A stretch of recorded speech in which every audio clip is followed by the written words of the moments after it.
Hello my dear student, good morning. एक बार पुनः आप लोगों का स्वागत है हमारे यूट्यूब चैनल और हमारे संस्थान में। तो चलिए हम लोग अपने इस सफ़र को जो है कंटिन्यू करते हैं, आगे बढ़ाते हैं। पिछले वीडियो में हम लोगों ने क्या देखा? तो पिछले वीडियो में हम लोगों ने देखा मानव तंत्रिका तंत्र, साथ ही तंत्रिका कोशिका। तंत्रिका कोशिका और तंत्रिका कोशिका के जो भाग है वो कैसे काम करता है। साथ ही साथ हम लोगों ने देखा प्रतिवर्ती क्रिया क्या होता है और प्रतिवर्ती चाप क्या होता है। आज का जो हम लोगों का टॉपिक है वो है मानव मस्तिष्क। आज का क्या टॉपिक है हम लोगों का? तो हम लोगों का आज का टॉपिक है मानव मस्तिष्क। मानव मस्तिष्क क्या है, इसके कितने भाग होते हैं, प्रत्येक भाग का क्या कार्य संरचना है, उस सब चीज़ों को हम लोग पढ़ेंगे। कौन कौन भाग से हमारे शरीर का कौन कौन सा क्रिया जो है वो कंट्रोल होता है, इन सब चीज़ों को हम लोग क्या करेंगे, देखेंगे। तो पहले जो माइक इस्तेमाल करते थे वो माइक जो वायरलेस माइक था, और अब जो ये माइक लगाए हुए हैं ये बोया का वायर वाली माइक है।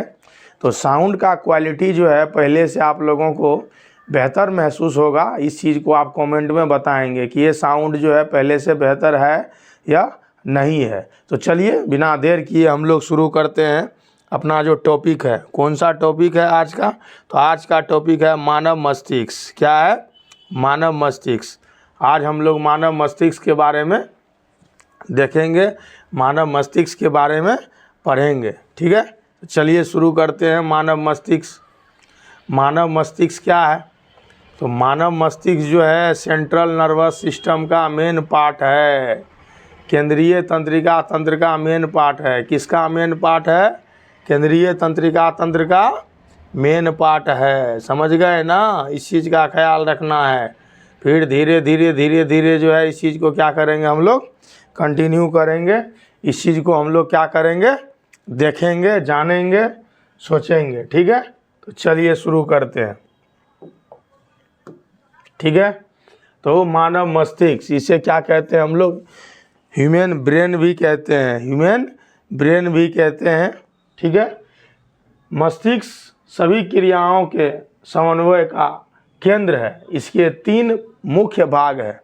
हमारे शरीर के अंदर जितने भी नियंत्रण होता है उन सभी नियंत्रणों में तालमेल बैठाने का काम, उन सबों को कंट्रोल करने का काम, रिस्पॉन्स करने का काम, उनके लिए सॉल्यूशन ढूंढने का काम एक साथ करने वाला जो ये अंग है वो है मानव मस्तिष्क। वो क्या है? मानव मस्तिष्क। अभी हम आपको पढ़ा रहे हैं, अपने को क्या बोलना है, कैसे पढ़ाना है, किस तरह से रिस्पॉन्स करना है, क्या लॉजिक देना है, इन सभी चीज़ों को सोचने समझने का कार्य जो करेगा वो है हमारा ये ब्रेन, ये मानव मस्तिष्क। तो चलिए हम लोग मानव मस्तिष्क में आगे बढ़ते हैं। तो मानव मस्तिष्क क्या है? कोऑर्डिनेशन का केंद्र है। किसका केंद्र है? तो कोऑर्डिनेशन का केंद्र है। किसका केंद्र है? तो कोऑर्डिनेशन का केंद्र है। ये चीज़ों को कोऑर्डिनेट करती है, आपस में जोड़ के तालमेल करती है, कंटिन्यू रखती है, रिस्पॉन्स करती है। मानव मस्तिष्क के 3 पार्ट होते हैं। आगे वाला पार्ट है ये अग्र मस्तिष्क, जिसे हम लोग क्या कहते हैं? फोर ब्रेन कहते हैं। क्या कहते हैं? फोर ब्रेन कहते हैं। सबसे ऊपर वाला पार्ट होता है ये सबसे ऊपर वाला पार्ट होता है। ठीक है, उसके बाद जो है मध्य पार्ट होता है, फिर उसके बाद जो है ये हिंड पार्ट होता है। तो 1, 2 और ये 3, इस तरह से मानव मस्तिष्क का क्या है, आपस में देखिएगा तो संरचना है। आपस में देखिएगा तो क्या है? संरचना है। ठीक है, चलिए फिर है ये 2 नंबर का मध्य मस्तिष्क, जिसे हम लोग क्या कहते हैं? मिडिल ब्रेन कहते हैं। और सबसे लास्ट में जो है उसे हम लोग पश्य ब्रेन कहते हैं। हिंड मस्तिष्क ये पीछे वाला पार्ट है। ठीक है, जो ब्रेन के अंदर का लेयर होता है। ये 3 नंबर यहाँ लिख दिए, इस चीज़ को देखिए। तो ओवरऑल हमारा जो ब्रेन है इसके कितने पार्ट होते हैं? तो इसके 3 पार्ट होते हैं। कितने पार्ट होते हैं? 3 पार्ट। सबसे अपर पार्ट जो फोर ब्रेन होता है, साइज में बड़ा होता है, उसके नीचे मध्य पार्ट, और उसके नीचे पीछे से ज़्यादा थोड़ा ग्रो होता है, उसको हम लोग क्या कहते हैं? पश्य मस्तिष्क कहते हैं। पहला पार्ट को हम लोग देखते हैं। यह मस्तिष्क का सबसे अधिक जटिल और विशिष्ट भाग है। यह प्रमस्तिष्क है। ठीक है। मस्तिष्क का जो 3 पार्ट है, तीनों पार्ट में सबसे बड़ा पार्ट और सबसे जटिल पार्ट, ठीक है, और अधिकांश चीज़ों को कंट्रोल कोऑर्डिनेट करने वाला जो पार्ट है वो पार्ट क्या है, तो वो पार्ट है प्रमस्तिष्क। क्या है? प्रमस्तिष्क है, ठीक है। चलिए, इसका कार्य क्या है? कार्य देखिए, अक्सर जो है कार्य ही पूछा जाएगा, कार्य से ही लोग अक्सर जाना जाता है, पहचाना जाता है, ठीक है। कार्य के बिना तो इंसान का जीवन वैसे भी व्यर्थ ही है। हम लोगों को भी आप इसलिए जान रहे हैं क्योंकि हम लोग क्या करते हैं, पढ़ाने का काम करते हैं, ठीक है। तो हर व्यक्ति जो है कर्म से ही जाना पहचाना जाता है। चलिए, अब प्रमस्तिष्क का क्या काम है उस चीज़ को देखते हैं।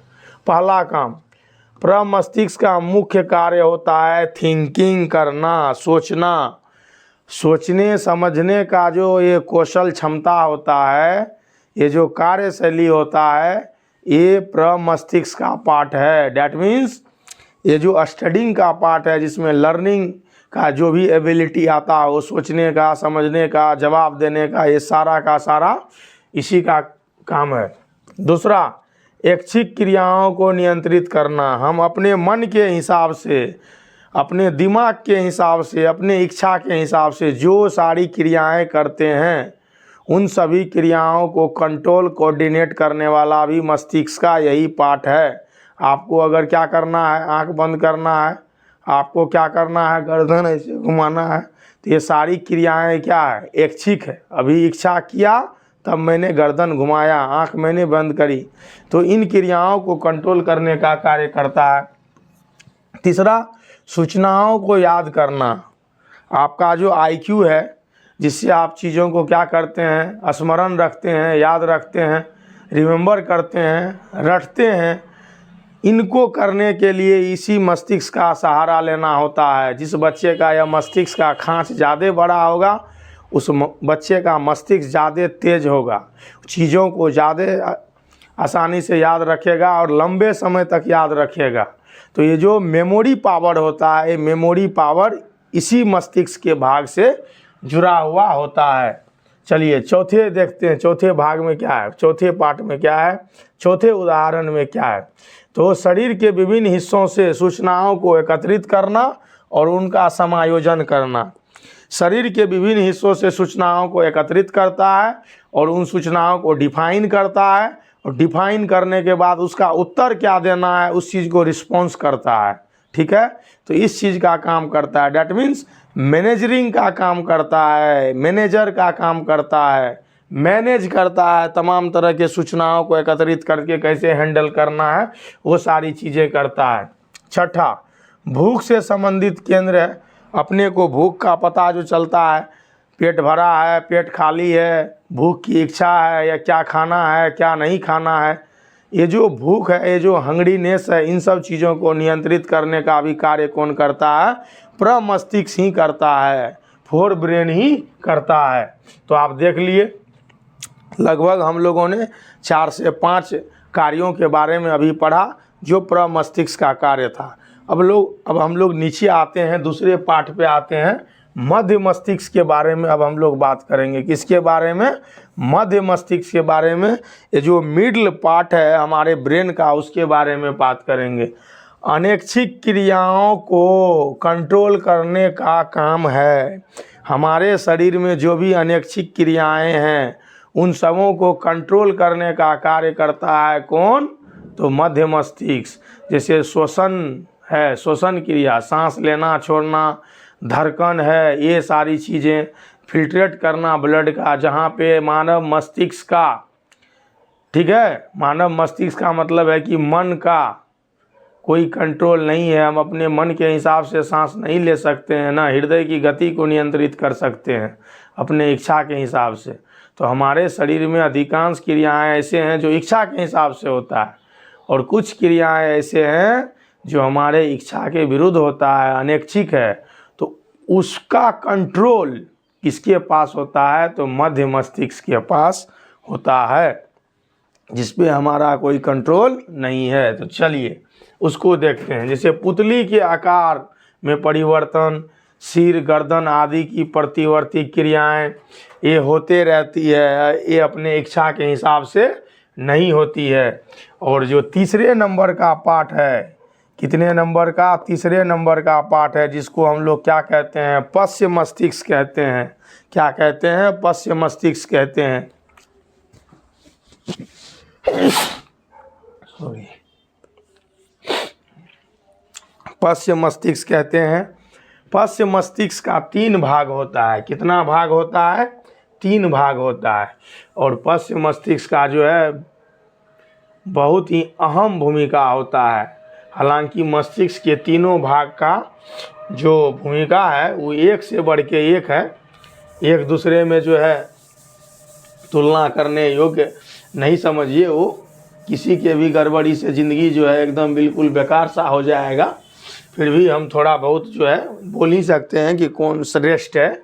तो चलिए, तो अब हम लोग आ जाते हैं तीसरे नंबर पे। तीसरे नंबर का जो भाग है मस्तिष्क का, उसे हम लोग क्या कहते हैं? पश्य मस्तिष्क कहते हैं, हिंद ब्रेन कहते हैं। ठीक है, ये इसके 3 भाग होते हैं। पहला है अनुमस्तिष्क, दूसरा है मेडुला और तीसरा है क्या? पोन्स। क्या है? पोन्स। तो ये है अनुमस्तिष्क, छोटा दिमाग जिसको कहते हैं। अक्सर आप सुने होंगे कि इसे पीछे में नहीं मारना है, यहाँ छोटा दिमाग होता है, चक्कर आ सकता है, शरीर हिल सकता है, बेहोश हो सकता है, तो अक्सर लोग बोलते हैं। तो शरीर की, ठीक है, संस्थिति तथा संतुलन बनाना, ऐच्छिक क्रियाओं की परिशुद्धि करना, ठीक है, इन सबों के लिए जो उत्तरदायी मस्तिष्क है, इन सबों को जो कंट्रोल करती है, ठीक है, वो किसके द्वारा कंट्रोल होता है? तो पश्य मस्तिष्क के अनुमस्तिष्क के द्वारा। हम जो कोई काम स्पष्ट रूप से कर पाते हैं, जो हमारी ऐच्छिक क्रियाएं होती है, पेन को उठाना, लिखना, ठीक है, उसके बाद जो है खेलना कूदना, ये सारी चीज़ें, गाना गाना, डांस करना, हमारे शरीर में संतुलन बनाए रखना, ये सारी क्रियाएं होती है अनुमस्तिष्क के द्वारा। बोलचाल की भाषा में बोले तो छोटा दिमाग के द्वारा। चलिए, अब हम लोग आते हैं इसी का दूसरा पार्ट जो है मेडुला। क्या है? मेडुला।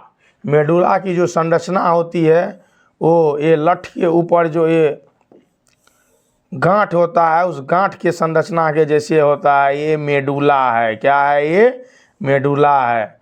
और यहाँ थोड़ा सा ब्रेन ऐसे निकला होता है, जिसको हम लोग कहते हैं पोन्स। क्या कहते हैं? पोन्स कहते हैं। क्या कहते हैं? पोन्स कहते हैं। अभी चित्र जब देखेंगे तो स्पष्ट हो जाएगा ये सारा का सारा।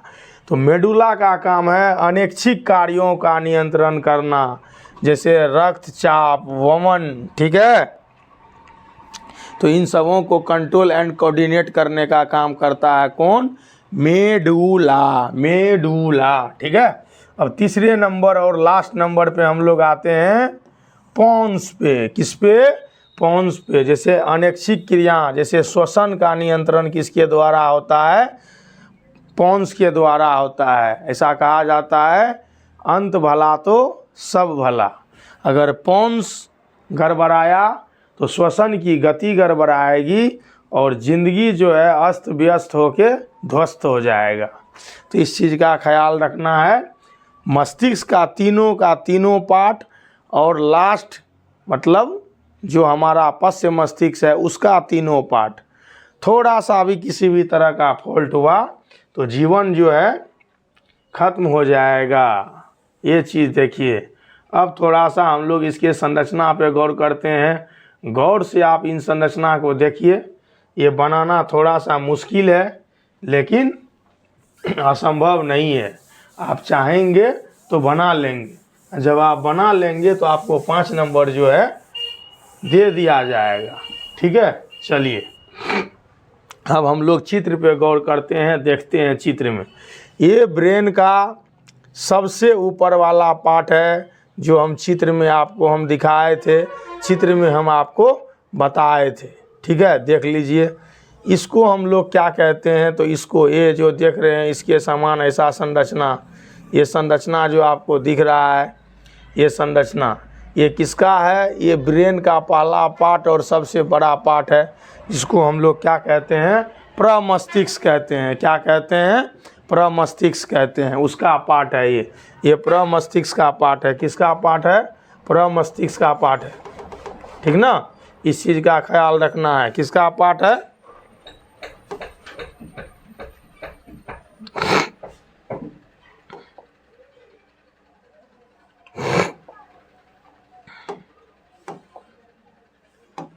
प्रमस्तिष्क का पार्ट है। किसका पार्ट है?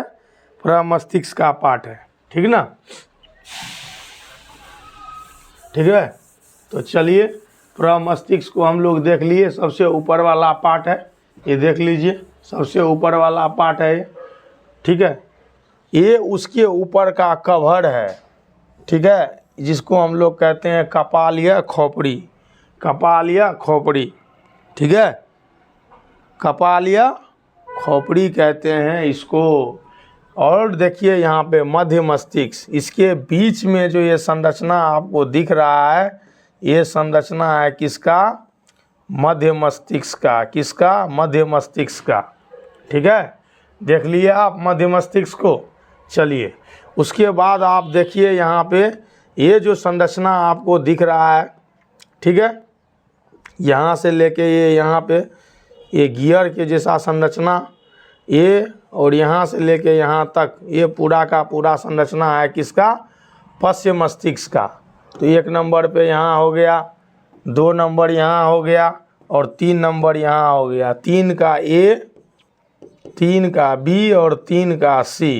ये जो आप देख रहे हैं ये पॉन्स है। क्या है ये पॉन्स है।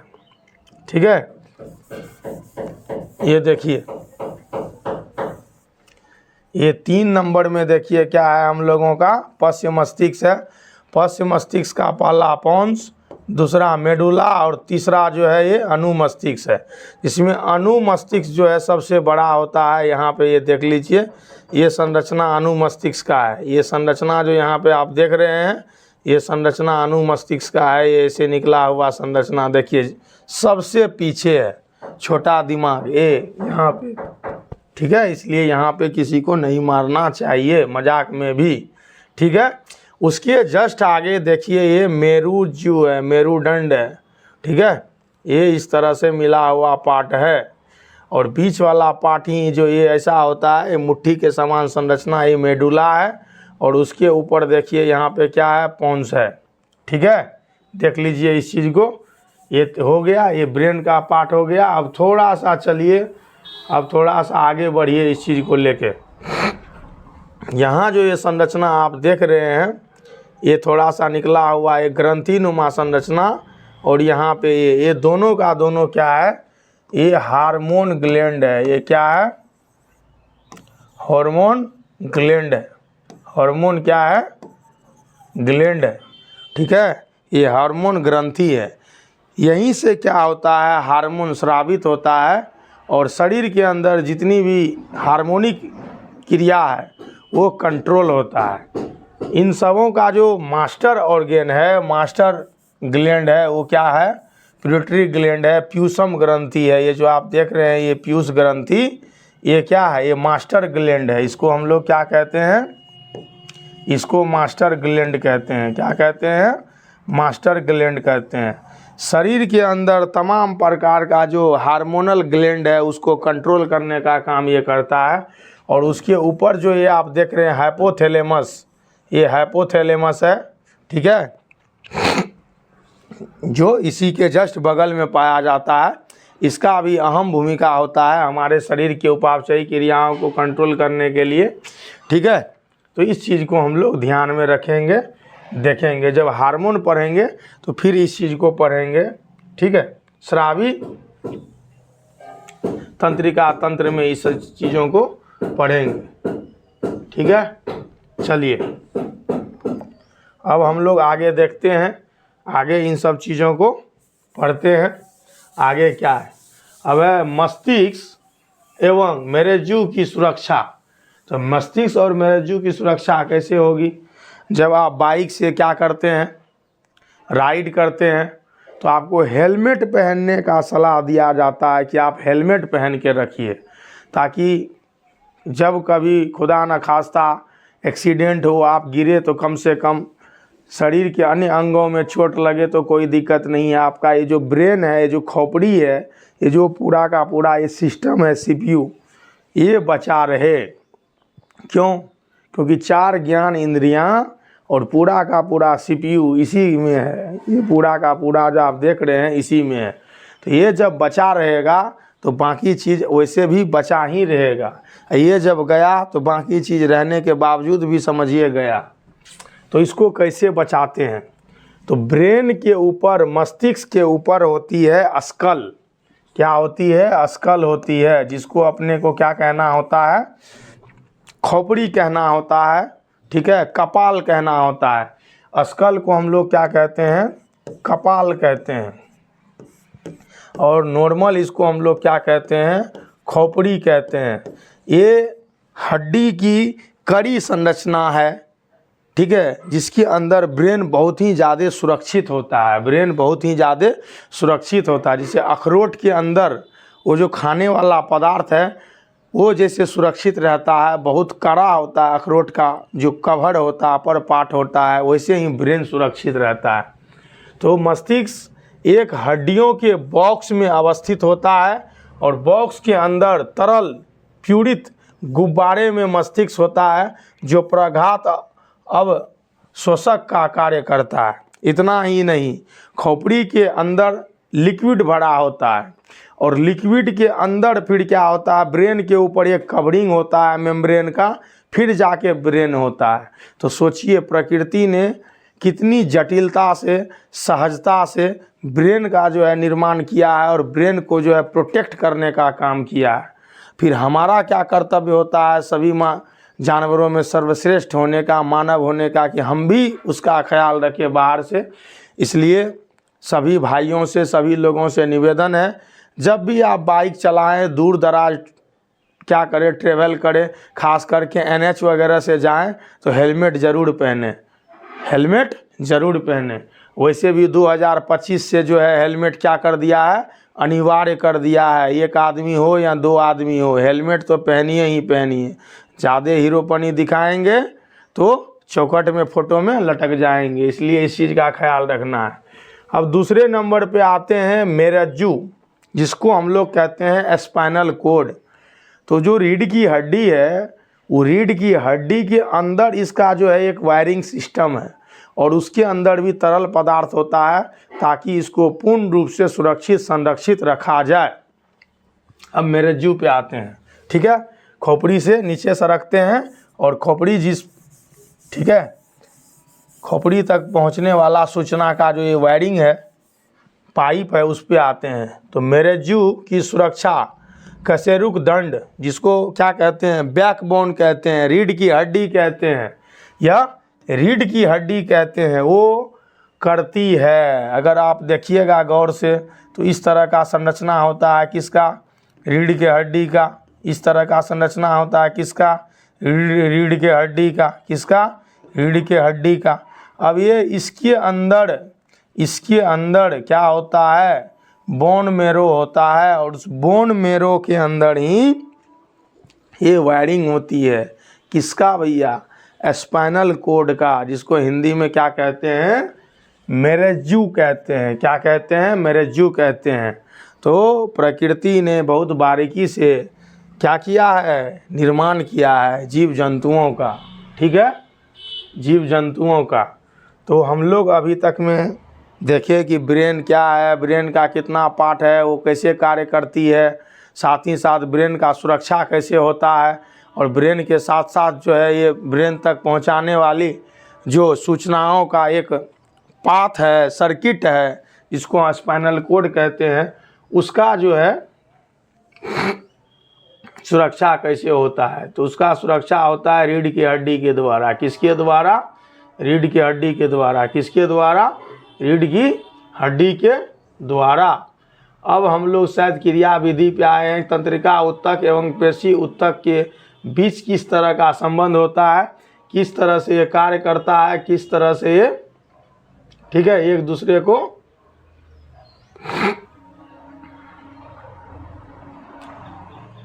कंट्रोल एंड कोऑर्डिनेट करता है, कंट्रोल एंड कोऑर्डिनेट करता है।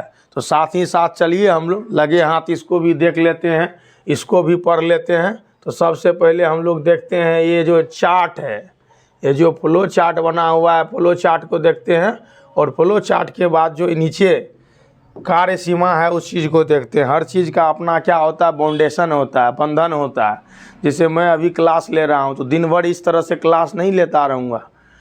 क्लास का जी अपना भी एक अवधि है, ताकि बच्चा समझ सके एक ख़ास टाइम तक। मैक्सिमम रिकॉर्डेड क्लास हो या ऐसे फिजिकल क्लास हो 40 मिनट, 45 मिनट, 50 मिनट बहुत ज़्यादा हो गया, ठीक है, इस उम्र के बच्चों के लिए। तो चलिए शुरू करते हैं हम लोग। क्या हम लोग शुरू करते हैं तंत्रिका उत्तक और पेशी उत्तक के बीच का, ठीक है, समन्वय, बीच का कोऑर्डिनेशन।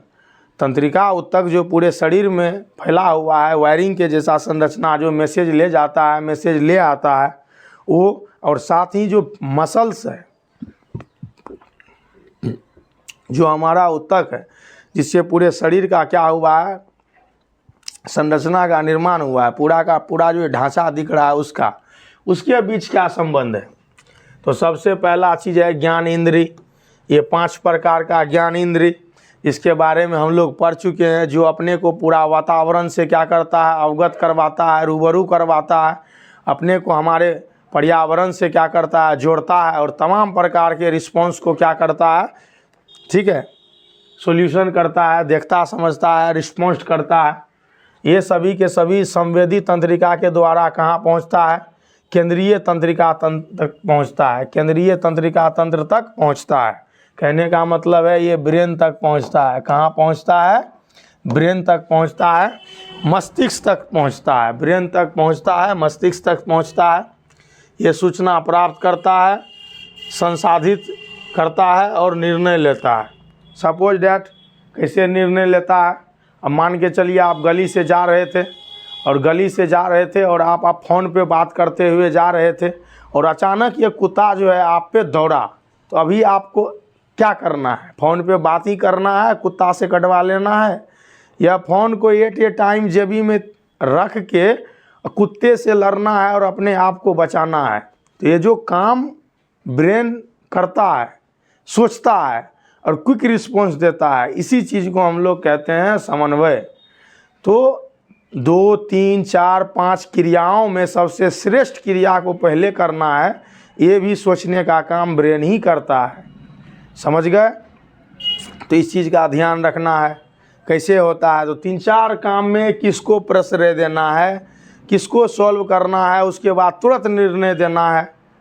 तो ये काम करने का काम करता है हमारा ब्रेन करता है।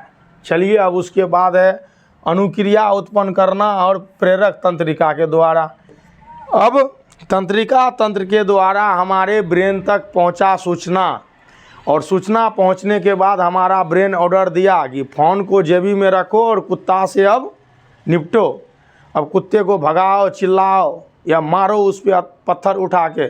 ये काम कौन करेगा, तो मसल्स करेगा। ये जो हाथ देख रहे हैं, हाथ के अंदर जो मसल्स है, ये जो हड्डियां है, ये जो पेशीय उत्तक है, ये करेगा। लेकिन करवाएगा कौन, ब्रेन ही करवाएगा। और प्रोटीन को पुनः व्यवस्थित करेगा, काम करेगा और नॉर्मल हो जाएगा। फिर मोबाइल निकाले और बात करते हुए निकल जाए, कोई दिक्कत नहीं है। फिर जाके क्या होगा, काम होने के बाद ये पेशियां संकुचित हो जाएगी और दूसरी क्रिया के लिए तैयार रहेगी। तो इस तरह से हमारा ब्रेन क्या करता है, काम करता है। हमारा ब्रेन क्या करता है, काम करता है। अब कोई बच्चा अभी क्वेश्चन पूछे, क्वेश्चन पूछने के बाद हम सुनेंगे, सुनते ही हमारा ब्रेन उसको क्या करेगा, प्रोसेस करेगा। और जब हमारा ब्रेन उसको प्रोसेस करेगा तो उसी समय हम उसका उत्तर जो है अपने ब्रेन से ढूंढ निकालेंगे। फिर आपको क्या करेंगे, बताएंगे, आपको सुनाएंगे, आपको समझाएंगे। तो इस तरह से काम होता है हमारे मस्तिष्क के द्वारा, हमारे ब्रेन के द्वारा। तो चलिए देखते हैं विद्युत संकेत या तंत्रिका तंत्र की सीमाएं। ऐसा तो नहीं है कि हमारा ब्रेन सब कुछ कर सकता है। जब हमारा ब्रेन ही सब कुछ कर लेता तो दुनिया में इतनी टेक्निकल मशीनें क्यों बनती, इतना AI टूल्स क्यों बनता, रोबोट क्यों बनता, ChatGPT जो है वो क्यों बनती। तो हम अपने ब्रेन का सीमा भी देख लेते हैं कि क्या सीमा है, कितना तक ये काम करेगा। पहला है विद्युत संवेग केवल उन कोशिका तक पहुंच सकता है जो तंत्रिका तंत्र से जुड़ी हुई है। अब जो बच्चे हमारे YouTube चैनल से जुड़े हैं, हमको पर्सनली जानते हैं, वो बच्चे ही हमसे पढ़ेंगे। अब ऐसा नहीं है कि पूरा दुनिया का बच्चा हमसे पढ़ लेगा। सबसे पहला चीज़ है हमसे वही पढ़ेगा जो हमसे जुड़ा हुआ है। हम उन्हीं के शिक्षक हैं जो बच्चे हमसे पढ़ रहे हैं। बाकी लोग हमको शिक्षक मानते हैं क्योंकि ये मेरा पेशा है, ये मेरा काम है।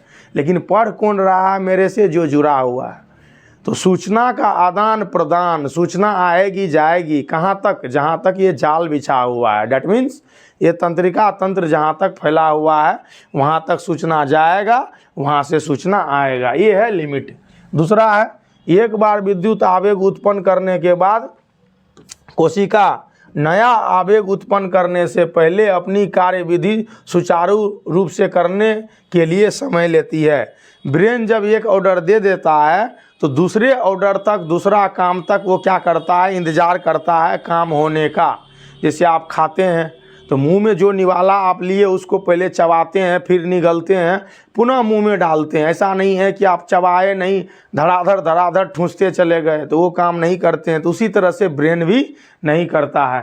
ठीक है, पहले एक काम करता है, फिर एक काम समाप्त होता है, फिर समय लेता है और फिर अगले काम के लिए तैयार होता है। अतः कोशिका लगातार आवेग उत्पन्न नहीं करती है या नहीं कर सकती है। आवेग के बीच में इंटरवल होता है, समय का अंतराल होता है। ठीक है, अब तीसरे नंबर का देखते हैं लिमिट क्या है।